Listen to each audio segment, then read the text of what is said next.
Sa labing unang higayon, dungan nga nakabisita ang magsuong sila Vice President Sara ug Veronica Duterte ug ang common law wife nga si Honeylet Avanceña kang kanhi Pangulong Rodrigo Duterte sulod sa ICC detention facility sa The Hague sa the Netherlands. Sumala sa bise, buot na gayud nga makauli ni FPRRD. Ani ang report ni Argil Relator.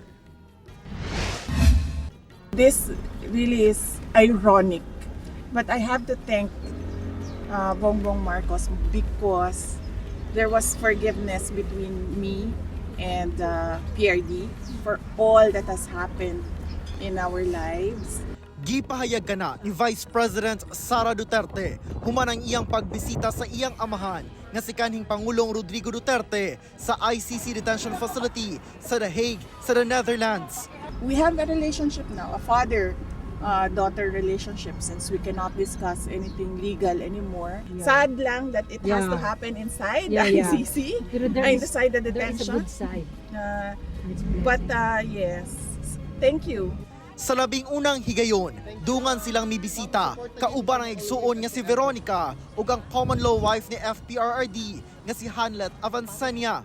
I was updating him with the situation with our families and is happy to hear that we are all doing well, that we are all okay, that we are continuing to pray for him. And ngayon, mga positive things lang. We are telling him things that will uplift his spirit and things that will give him strength while he is inside.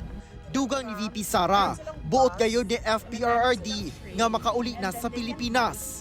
Apan sumala sa ICC kung buot sa na-detain nga temporaryong makagawas paingon sa usa ka nasod, kinahanglang andam ang maong nasod nga sundon ang mga kondisyon sa ICC.